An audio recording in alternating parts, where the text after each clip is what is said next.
Hello guys. Hello. This is for Gemini. Gemini, welcome dito sa aking channel, Kapalaran 888. Welcome. Alamin natin kung anong messages, energy gabay para sa lahat ng Gemini. Please comment down below if you resonated guys. Kung may mga sasabihin kayo sa akin, sabihin nyo na. Thank you sa lahat ng mga subscribers ko. Nakita ko yung mga bagong subscribers. Thank you guys. Comment down below. Okay, so para updated kayo sa mga posts, mga videos, pwede kayong mag-like and share. Pwede nyong i-press ang notification bell button para, di ba, Gemini? Wow! Ang ganda ng baraha mo, Gemini. Okay, officially, there's a relationship na official na magsisimula sa ngayon. Pwedeng may planong pagpapakasal, Gemini. Pwedeng may love life na officially ipapakilala na sa mga in-laws, ganito. Another sudden wealth, isang napakabilis na pera, Gemini, ang papasok sa buhay mo. There's an abundance, there's a windfall of abundance, blessings, ang posibleng darating sa'yo. Okay, so comment down below if you're resonated. Right.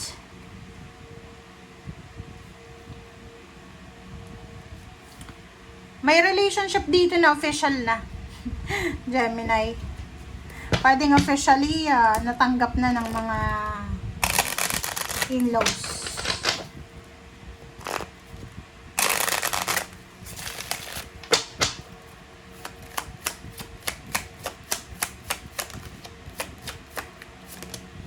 Oh, ang dami. Okay, anchor. Ito sinasabi ng baraha in terms of love, business, and kung ano man yan. You need to be calm, slowly but surely. Mag-iingat tayo sa paghahawak ng pera, sa lapi, relationship. Okay?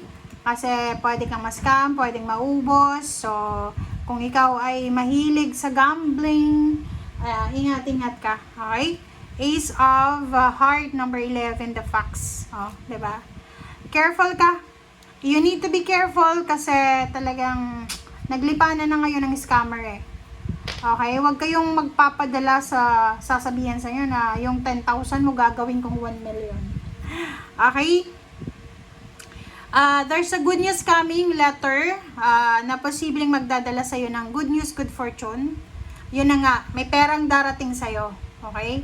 May perang darating sa'yo, Gemini. So, sinasabi ng barahan na magdahan-dahan tayo. Okay? Huwag tayong magpapadala sa kung anong trend ngayon, naubusan ng pera. Parang ganun. Okay? Kung may pera ka, may darating na pera sa'yo, i-keep mo yan, itago mo yan. Okay, so lahat ng messages mo, etong 9 of Hearts na to, resonated siya sa sudden wealth na sinasabi na may paparating na ship, may paparating na richness, riches, okay, wealth, inheritance, trade, travel, na gagawin ka, Gemini. Okay, para to sa mga OFW, seaman ka ba or ano ba ang trabaho mo? Kung pauwi ka ng Pilipinas, ang dami mong dalang pera. Congratulations. Yung iba din sa inyo dito, yung good news na yan na darating sa'yo, yan ay napakabilis na hindi mo inaasahan na pera, unexpected, good fortune, wealth, inheritance, business, or whatever man siya. Basta you will be super lucky, successful sa venture mo, especially kung business person ka and love life. Okay.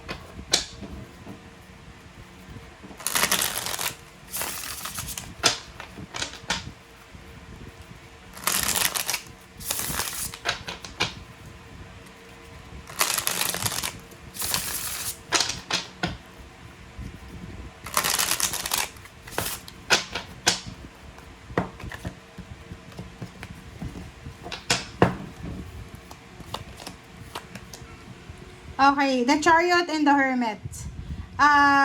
Nakikita ko, so if you're traveling or if you're planning to travel, mag-iingat ka ha. Mag-iingat ka sa pagta-travel, sa pagbili ng sasakyan. So kung gusto mo bumili ng sasakyan, gusto mong mag-travel, be careful sa mga taong makikilala mo. Wag basta-basta maniniwala. Pag-isipang mabuti.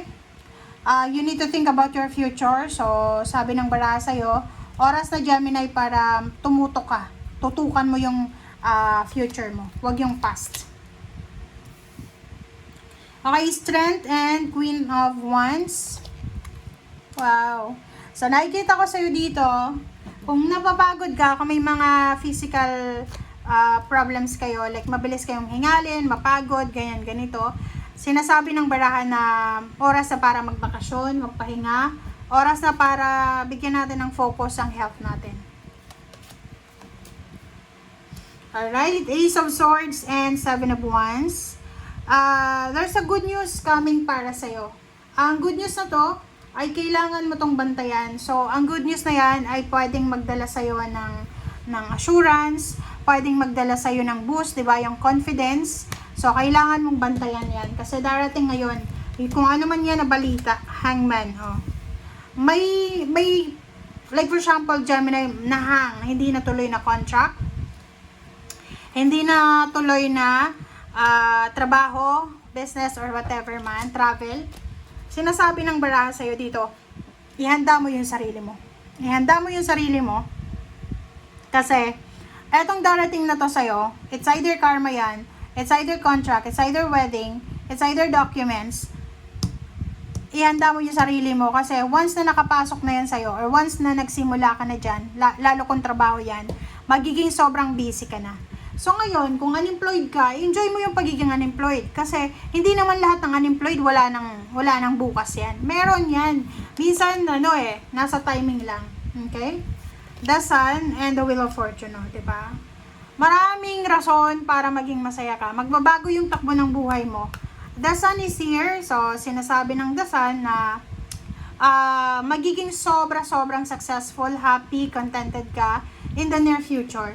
The Wheel of Fortune is here. So, yung Wheel of Fortune nagsasabi na lahat ng pagbabago sa buhay natin, meron tayong lesson learned. Okay? So, hindi yan basta-basta nangyayari. Dahil baka sabihin nyo, coincidence, hindi, walang coincidence eh. Two of Swords, so sinasabi ng baraha, ayun, pag may mga naiisip kang mga bagay-bagay sa past mo, pag-isipan mong mabuti. Huwag ka nang babalik. Ex man yan, trabaho man yan, habits man yan, unhealthy, mga bisyo, whatever man, huwag mo nang balikan. Lalo na yung ex mo sa relationship. Sa trabaho, ganun din. Sinasabi ng baraha, kung ikaw ay inalis sa trabaho, oras na para mag-move on ka, hanap ka ng iba, and yun, level up. Yun yung sinasabi ng baraha. Okay, Gemini? Thank you for watching. Bye!